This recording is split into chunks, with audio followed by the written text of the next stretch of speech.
Alhamdulillahi nahmaduhu wa nasta'inuhu wa nastaghfiruh wa na'udzu billahi min shururi anfusina man yahdihillahu fala mudilla lahu ومن يضلله فلا هادي له ونشهد أن لا إله إلا الله وحده لا شريك له وأشهد أن محمدا عبده ورسوله أما بعد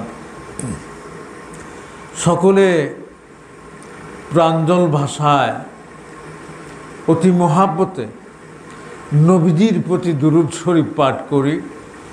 আল্লাহুম্মা সাল্লি আলা সাইয়্যিদিনা মাওলানা মুহাম্মদ ওয়া আলা আলি সাইয়্যিদিনা মাওলানা মুহাম্মদ।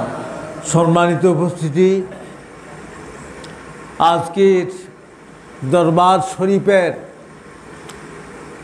পীর সাহেব কিবলা সহ আমন্ত্রিত ওলামায়ে কেরাম, শ্রুতিমণ্ডলী সকলের প্রতি আমার সালাম। আসসালামু আলাইকুম ওয়া রাহমাতুল্লাহ।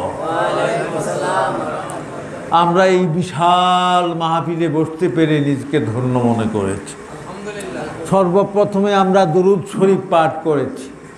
দুরূদটা মূলত এক প্রকারের দোয়া। কার জন্য দোয়া? নবীর জন্য। নবীর জন্য দোয়াকে দুরূদ বলা হয়। যেমন আমরা বলি আল্লাহুম্মা সাল্লি আলা মুহাম্মদ, আল্লাহ মুহাম্মদ সাল্লাল্লাহু আলাইহি ওয়াসাল্লামের প্রতি রহমত বর্ষণ করুন। তো নবীর প্রতি মঙ্গলের দোয়া, রহমত বর্ষণ করার দোয়াকে মঙ্গলের না? নবীর মঙ্গলের দোয়া করা, এটা হলো কি? দুরূদ। আল্লাহ দোয়া করার কথা কোরআনের বিভিন্ন জায়গায় বলছে, কিন্তু একদল দোয়া করা থেকে নিষেধ করে। ওই আজানের আগে মুনাজাত দিতে পারবে না, দোয়া করতে পারবে না, এটার উপর ফতুয়া দেয়। বিয়ার পরে মুনাজাতের উপর ফতুয়া আছে। এইভাবে অনেক সময়ের দোয়ার উপর, সালাতে জানাজার পর দোয়ার উপর ফতুয়া আছে, নাই কি? এক শ্রেণীর মৌলবী করে না? আল্লাহ পাক নিজে বলছে, উদউনি, আমার নিকট দোয়া করো, আস্তাজিব লাকুম, আমি তোমাদের দোয়ার কবুল করে নিব, জবাব দিয়ে দিব। দোয়ার জবাব দিবে আল্লাহ নিজে বলে। আল্লাহ নিজে বলে দোয়া করতে, আবার নিজে বলে নিজে কবুল করবে। সুবহানাল্লাহ কোন? এই দোয়ার গুরুত্বটা বুঝলো না কিছু সংখ্যক মৌলবী। এটা সূরা গাফিরের 6 নং আয়াতে আল্লাহ বলছে, উদউনি আস্তাজিব লাকুম, তোমরা আমার নিকট দোয়া করো, আমি আল্লাহ কবুল করব। জবাব দিব অর্থ কবুল করব। আল্লাহ পাক সূরা বাকারার মধ্যে বলতেছেন,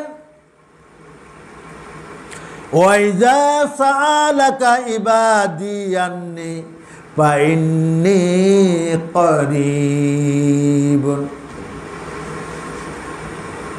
বান্দারা যখন আপনার কাছে দোয়া করে, আমার ব্যাপারে জিজ্ঞাসা করে, বস্তুত আমি নিকটে দোয়াকারী, যখন সে আমাকে ডাকবে, আমার নিকট দোয়া করবে, আমি তার ডাকে সাড়া দেই। সুবহানাল্লাহ বলুন। আল্লাহ নিজে বলছে তার ডাকে সাড়া দেয়। কোন সূরা? সূরা বাকারার 186 নং আয়াত। সুবহানাল্লাহ বলি। আল্লাহ রাব্বুল আলামিন কুরআনুল কারীমের সূরা আরাফের 55 নম্বর আয়াতের মধ্যে সুন্দর করে বলেছেন, উদউ রাব্বাকুম, তোমাদের প্রভুকে ডাকো, তাদাররাউ ওয়া খিফা, তাদাররাউ ওয়া খুফিয়া, তোমাদের প্রভুকে বিনয়ের সাথে এবং নীরবে ডাকো। সুবহানাল্লাহ। নীরবে দোয়া করো, বিনয়ের সাথে দোয়া করো। আল্লাহ বারবার দোয়া করার কথা বলছে। আমরা যদি বলি নাই নাই নাই, জানাজার নামাজের পরে দোয়া নাই, তাহলে আল্লাহ কেন এখানে সময় নির্ধারণ করছে যে এই সময়ে দোয়া নাই? এরকম কথা আছে? দোয়া করতে বলছে, সময় নির্ধারণ করে নাই। এটা জুমার নামাজের পরে হতে পারে, ফরজ নামাজের পরে হতে পারে, জানাজার নামাজের পরেও করতে পারবেন, বিয়ের পরে করতে পারবেন, বিভিন্ন সময়ে করতে পারবেন। আল্লাহ দোয়া করার কথা বলছে, সময় নির্ধারণ করে নাই। যখনই দোয়া করবেন তখনই দোয়া করা কাজটা, আল্লাহর নির্দেশটা পালন হবে। জোরে বলেন আলহামদুলিল্লাহ। আজকে তারা বিয়ের পরে দোয়া পায় না, আজানের পরে দোয়া পায় না, জানাজার নামাজের পরে দোয়া করার হুকুম পায় না। আমরা পাইনি? কোরআনের এক আয়াত না অনেক আয়াত। হাদিস শরীফের মধ্যে আছে, আদ-দুআউ মাখুল ইবাদাত। মিশকাত শরীফের মধ্যে হাদিস খানা আছে, দোয়া হলো ইবাদতের মগজ বা মূল। সুবহানাল্লাহ। আপনি ইবাদত করছেন, নামাজ পড়ছেন, হাদিস শরীফে কয় এই ইবাদতের মূল হইল কি? দোয়া। কয় নাই নাই নাই, ফরজ নামাজের পরে মুনাজাত নাই। আচ্ছা কোন সাইডে কি কোরআন হাদিস মোতাবেক হয়েছিনি? আমরা তো এতক্ষণ শুনতেছেন কোরআনের আয়াতগুলি আমি রেফারেন্স দিলাম, কোন কোন সূরার কত নম্বর আয়াত। আর হাদিস শরীফে আছে আর দোয়াউ মাখুল ইবাদত, দোয়া হলো ইবাদতের মূল। তো যেই ইবাদতের মূল নাই, তো যেই নামাজ পড়লেন আপনি দোয়া করলেন না, এটা মূল আছে নি? আহা, এই শিক্ষা আপনাদেরকে দেয়। আবার হাদিস শরীফ করুন, মিশকাত শরীফ, ইন্না দুআউ হুয়াল ইবাদাত। সুবহানাল্লাহ। দোয়াটা স্বয়ং ইবাদত। জোরেই কবেন আলহামদুলিল্লাহ। দোয়া স্বয়ং ইবাদত। আমরা আল্লাহর ইবাদত করার জন্য আমাদেরকে আল্লাহ বানাইছে। ওমা খালাকতুল জিন্না ওয়াল ইনস ইল্লা লিয়াবুদুন। জিন এবং ইনসানকে আমি আল্লাহ সৃষ্টি করেছি আমার ইবাদতের জন্য। এখন দোয়া হলো ইবাদত। হাদিস শরীফে আছে আর দোয়াউ ইন্না দোয়া হুয়াল ইবাদত, নিশ্চয় দোয়া এটা হলো কি? ইবাদত। বানাইছে দোয়া করার লাই, ঠিক আছে নি? ইবাদতের লাই। আর দোয়া কিটা? ইবাদত। তাইলে বানাইছে আমাদেরকে দোয়ার জন্য, ইবাদতের জন্য। আমাদেরকে ইবাদতের জন্য বানাইছে, এখন দোয়াও ইবাদত। যারা কয় নাই নাই নাই দোয়া নাই, জানাজার নামাজের পর দোয়া নাই, তারা কি ঠিক বলছে না বেঠিক?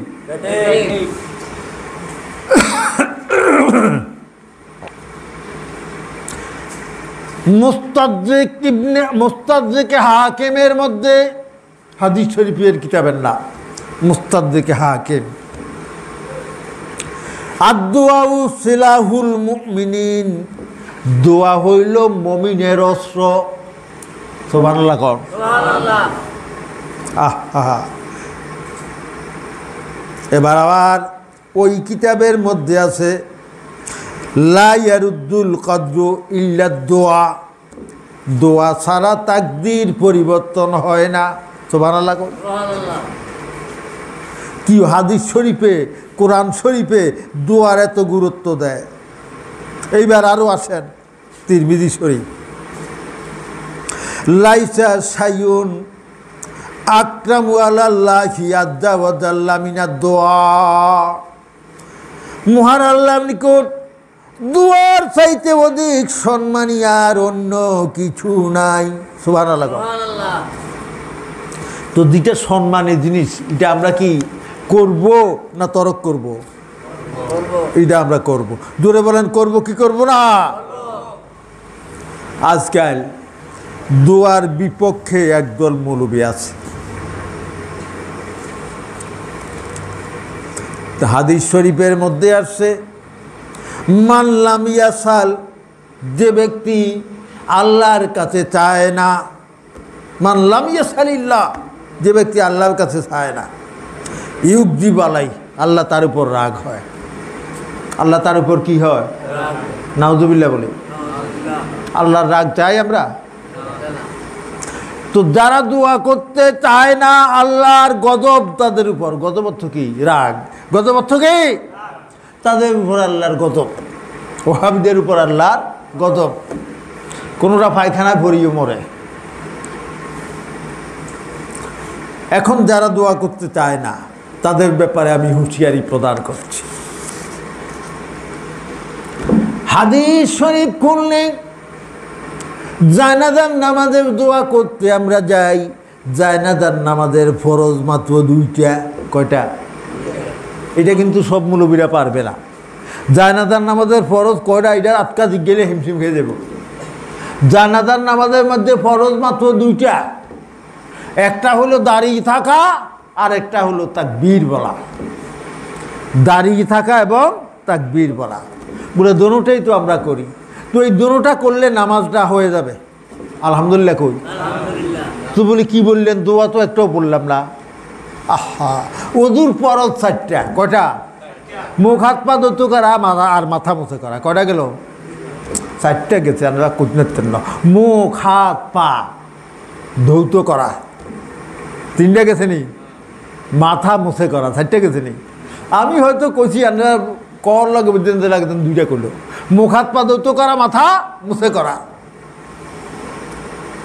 এই 4টা কমপ্লিট। ওযু কমপ্লিট। আলহামদুলিল্লাহ কর। অন কুলি না করলেও ওযু হইব নি? হইব। কুলি করা ফরজ।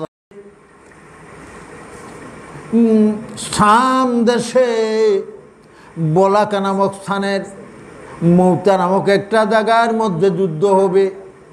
আল্লাহ নবী যায়েদ বিন হারেসা তাকে ডাক দিলেন, যায়েদ বিন হারেসা কোথায়? তুমি হবে যুদ্ধের প্রথম সেনাপতি। যায়েদ বিন হারেসা বলল, লাব্বাইক ইয়া রাসূলুল্লাহ, বন্দা হাজির। কয় তুমি যুদ্ধের প্রথম সেনাপতি হবে। অতঃপর আল্লাহ নবী ডাক দিলেন, জাফর তৈয়ুর কোথায়? জাফর তৈয়ুর উত্তর দিলেন, লাব্বাইক ইয়া রাসূলুল্লাহ। আল্লাহ নবী বললেন, তুমি হবে যুদ্ধের দ্বিতীয় সেনাপতি। যুদ্ধ কয়টা? সেনাপতি কয়জন? এখন 2 জন। তারপর আল্লাহ নবী বলেন,